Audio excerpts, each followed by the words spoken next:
the lesson that we've got to teach our young men and young women in whatever field that they are in, as far as athletics is, the ball's going to lose air at some point. Right now, being a young African-American male is probably one of the most dangerous things you can be in this world right now.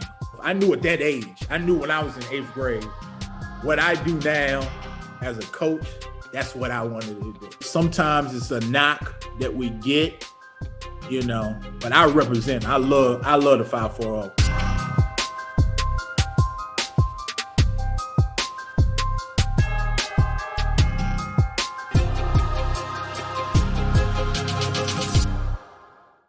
As you all know, the Roanoke Valley, we have no shortage of basketball legends that have come through and played the game of basketball and have gone on to do great things. And our next guest certainly fits the bill in that regard. He's a 2002 graduate of William Fleming High School, coming from the great Northwest Roanoke, all-district, all-region player. He went on to McNeese State, where he was named the newcomer of the year as a freshman. And get this, a 3-time defensive player of the year for the Cowboys. That was a feat accomplished only once before in school history by the great Joe Dumars. He finished up his college career at Henderson State, leading the team to a Division II tournament. Since then, he has been coaching for 14 years, where as a coach, as an assistant coach, he's won over 200 games. I want to welcome Mr. Ryan Price to the platform. Coach Price, how are you, sir? I'm doing well, EJ, man. I'm glad that you got me on tonight, and I'm glad that I am here to speak to my fellow Roanoke Valleyans while I'm here getting ready to actually get on the road to recruit here in a little bit. Man, that is awesome. That is awesome. Of course, you're still there at Southern University. Yes, is that right? Yes, that's correct. Man, that is awesome. Yeah. Excellent, man. We were recently on Facebook, and someone had recently made a post about all-time legends on the court here in Roanoke. And not only did you chime in, I wasn't too blind. I saw at least 1 or 2 people that said, oh, we got to put Ryan Price in that discussion. We can't have a discussion without that, man. What's that mean to you to know that you're respected here back home and really people not only know you for your game, but just you as a person as well? I think that's probably one of the greatest accomplishments that I guess I probably can say I could get. Coming from the Roanoke Valley, coming from an area that's rich in tradition with basketball. And I always say that I come from a great era of basketball as far as players that came and went and, played at the collegiate level. And we had several guys that went on and played professional basketball as well, overseas as well as in the NBA. So to be considered as one of those people, that is probably a hell of a feat, a hell of an accomplishment. I don't look at myself as that. I kind of look at myself as just a normal kind of guy. I didn't think I was ever going to be considered in any kind of list to be on as a legend, but it's definitely a humbling deal that makes you extremely grateful and thankful that you were blessed to be given an opportunity to be considered as one of those people. Speaking of which, I want to take it back to the classroom for just a bit, because I think this part is important. Give us an idea of what type of student you were, because we got the all A students, we got the AB students, and then you got some like me. I was the AB and always managed 1C kind of student. So what type of student were you in the classroom there in the early 2000s? I would consider myself probably in the same category as you, EJ, man. And, one of those guys that was an AB guy. But I managed to get a couple C's, and I would normally hear about it while I was at home. Once I got to the house, and that was something that was, I was blessed and honored to come from a good foundation. My mother raised me in Roanoke, Virginia, Miss Eula Price, and she is in the education field. She's been an employee at Radford University for over 25 years. So it was something I would hear about, if I brought in an occasional C, but that's something that I don't believe now is something that you can settle for, especially in the profession I am as a coach and having student athletes. The main thing that I try to teach them about is about the success, being as successful as you can be in the classroom. A C won't see you through. It won't get you to the point that you need to be at. So we always try to focus in having A's and B's. Our team GPA actually has been really good over the course of the last 3 years. We've had the best male GPA here for the last 4 semesters at Southern University for men's sports. But my main course is trying to teach these guys that, the main thing is trying to get A's and B's and not settling for just trying to get through in a course. Right. And you touched on success there. How important is it that you not only, teach them about success, but instill in them that, hey, it'll look different for everybody, right? Because everybody's studying something different. Everybody may not have the path through basketball. How important is that, instilling that into your players? Well, I look at a lot of different things. I've coached for 14 years. I've had several guys that have played professional basketball. Probably over 40 guys that have at least went and played some form of professional basketball in some form.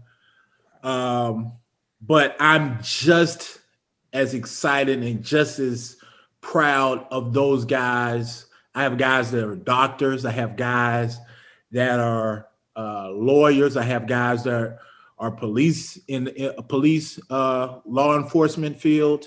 I have guys that own their own businesses, that own their own little shops.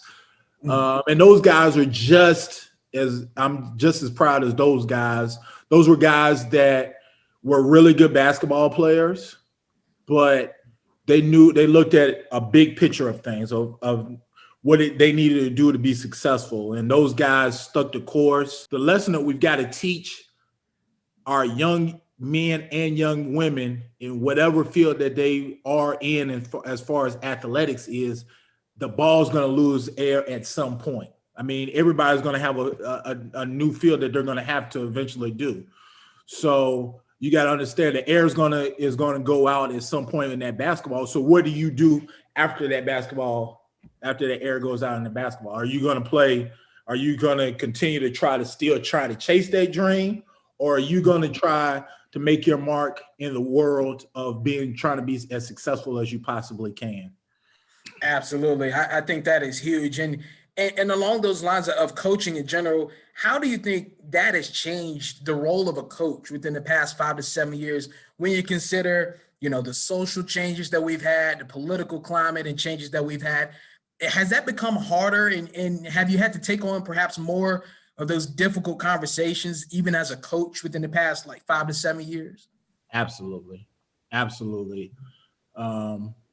something that we, as coaches, as a coach, I try to talk to my players about.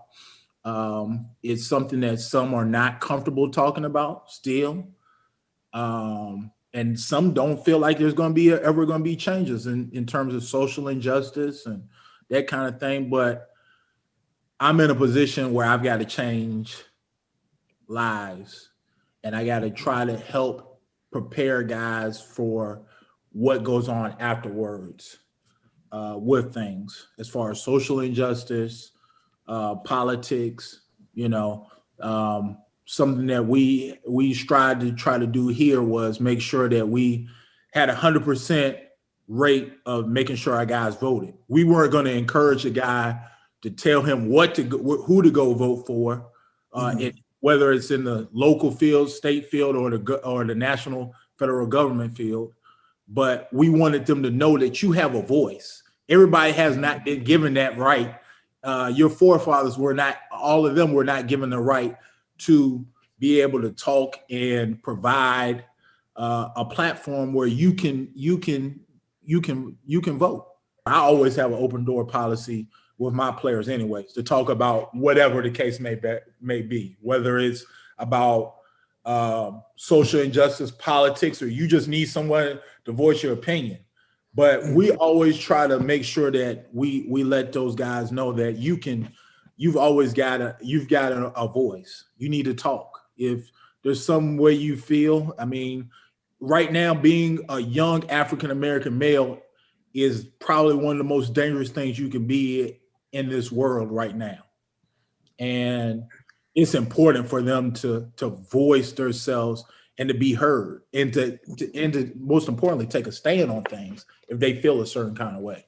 As we mentioned in the intro, you've had quite the journey, right? So both the playing and now the coaching career, we all need that motivation, as you talked about, that push to get better and that drive. Who would you say were some of those pivotal voices along your journey in your life, with your start here in Roanoke and beyond to where you are now? Man, I could have a laundry list of guys, a laundry list of people in Roanoke, Virginia, that made sure they took care of them. I come from good heritage, I think, as far as parents. So a lot of the coaches that were here in the community knew my father, who was a longtime college coach. Several of them actually played with him in college.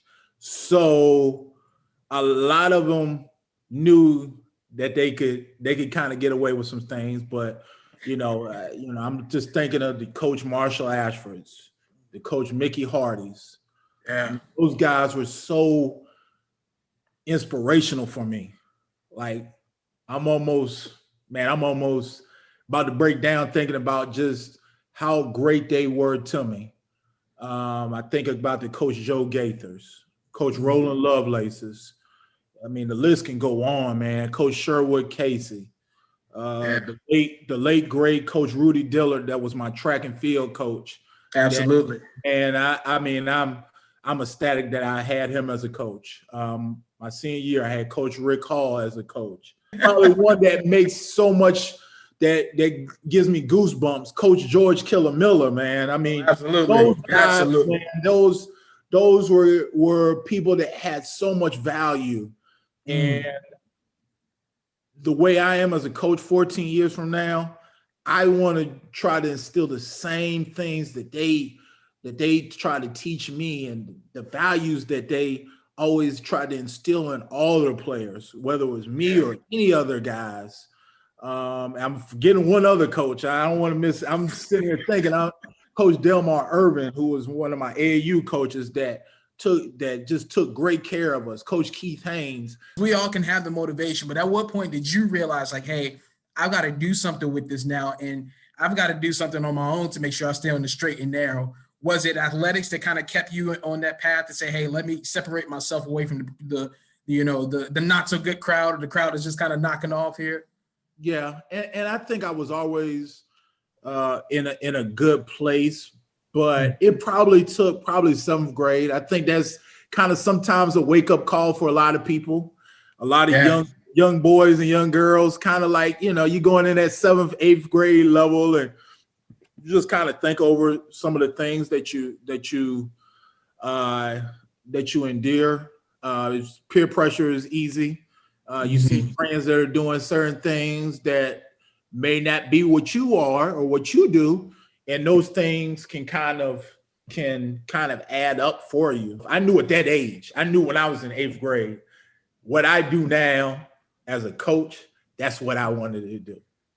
I didn't have a thought process of doing this, doing that, doing this, doing that. I knew that at the age of 14 years old that I wanted to be a basketball coach. Let's be honest, you were no scrub, all right, during your high school days. I mean, you could ball, man. So what took you down to McNeese State, and what really drew you down that way? I'm gonna give you 2 words, EJ. Tig Price, my dad. That's how I ended up in Louisiana. I've been in Louisiana now 20 years. And honestly, that's what set it apart. I mean, I had several opportunities to go to play collegiate basketball, but I just always thought it was a great experience to go play for your father and get that opportunity. And I always look at it, if you're gonna let somebody jump you and get on your case, why not let it be somebody that you always hear from anyways? And then the other side is, if I can help him win, then why don't I help somebody that is my blood, my father, get a raise, as opposed to helping another coach get a raise. I help my dad try to make some extra money so he he can look out and help me out as well. So that's it. And then of course, if you mess up, the punches are a little softer, right? Because it's dad. Yeah. No, it was tough. I actually got an opportunity. He was probably just as hard and as intense on me as anybody. Wow. And I've had some coaches now. I'm not gonna get into the stories, but I've been blessed to have some. I've had some coaches that would get on your case and jump on you and do those kind of things. And he set the bar for me. In terms of the next Ryan Price out there, that young boy, that young girl that's on their way to creating their own path to success. What's your advice to them these days in terms of trying to stay on that straight and narrow as we talked about? Ultimately, listen. Listen to your parents. Listen to your teachers. Listen to your coaches. I always consider something where kids got to listen to the elders, because I always feel like they're going to always tell you what can help you to succeed. Yeah. And some may have been in positions in the past where they may have messed up, and they may be trying to teach you the right way of trying to get something to be done off of their mistakes. That was one of my main things growing up at William Fleming was I had people that I shadowed, and they didn't even know I was shadowing. Party. I mean, those guys were guys that at the end of the day, like when they were in 11th, 12th grade and I was in 9th, 10th grade, I was watching those guys. I was thankful to have played with those guys as teammates, but I'm not going to put them on a Jordan level or a Kobe level. But those were guys, Wayne Hardy, Brian Hubbard. Those were guys that I listened to, man.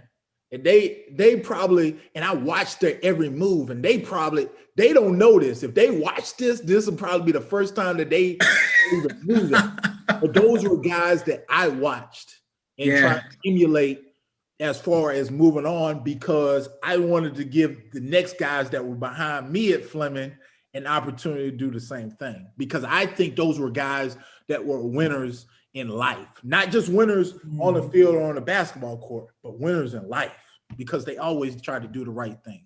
The Sherman Lee Juniors, those were guys that I watched. Those were dudes that were that and I may be in that same boat now. I may have been in the same boat when I was absolutely. I was that senior. That guys that were younger than me may have watched what I did to see how successful. But those were guys that I watched and I looked at, I listened to, saw the things that they did to try to make sure I put myself in the best position. I got to ask, how special is it to be there at Southern? I mean, I know a lot of talk has been around just HBCUs in general of late, but to be there and to kind of wear that pride, and say, hey, you know what, we can be a force, not only because of, what we are, but who we are as well. Being a coach at the HBCU level, probably over the course of the last year or two, especially with everything with social injustice, and I mean, it's been a great thing. You have several coaches now that have taken a stride to coach at HBCUs that probably 5-10 years ago probably wouldn't have done it. You got the Deion Sanders, Jackson State football. You got the Eddie Georges, that's Tennessee State football. And the list just goes on, man. And it's a blessing, but I don't think it takes acts of injustice for people to want to represent a historically Black college university, because there was a point in time in life where that was really the only place that a lot of young Black African-American men and African-American women could go to school at.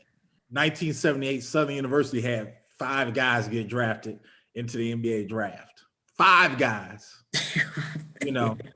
we're up there as far as total guys that we've had that have gotten drafted.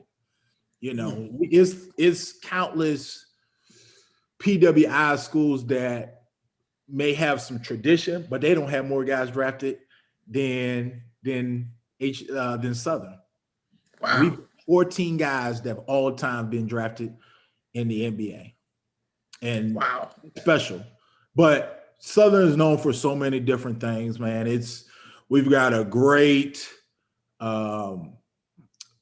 nursing program. We've got a great engineering program, which is probably ranks at the top in HBCUs. We got a great business school. Law school is great. I mean, there's people that's down here. I met a young man from Martinsville about 2 months ago that's in law school at Southern University. That's awesome. And man. We've got a great tradition down here. There's great educational points at any HBCU. The social life, we know that's going to be great. You go to a whole in October or November, you know you're going to have a great time. Absolutely. That's my selling points when I recruit a kid, EJ, and going to have success. Basketball, football, baseball. We've been to the NCAA tournament 10 times. You know, March Madness, you know. Yeah. And there's a lot of success, you know, whether it's sports or whether it's in the classroom. That is awesome, man. Coach Price, we appreciate your time, man. As always, we love you and appreciate you for representing Roanoke as always and doing your thing down there in Louisiana, man. Absolutely, man. I appreciate it. I'm thankful, man. And I want to say this. I am proud of you.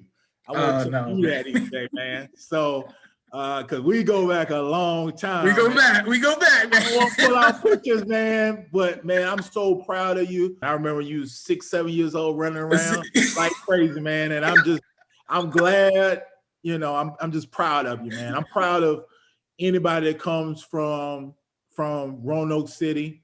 Proud of people that come from Northwest Roanoke, because you, like you said earlier, man, it's easy for you know, we get raps, you know, it's unfair. You know? Absolutely. And guess what?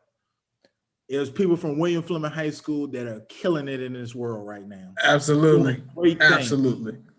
And yes, indeed. There's no knock on any other part of the city of Roanoke, but sure. We've got great people that own businesses, that are athletes, that are lawyers, that are doctors. You know what I'm saying? Yep. And man, you know, we've got a great community, and it's unfortunate sometimes it's a knock that we get, you know, but I love the 540.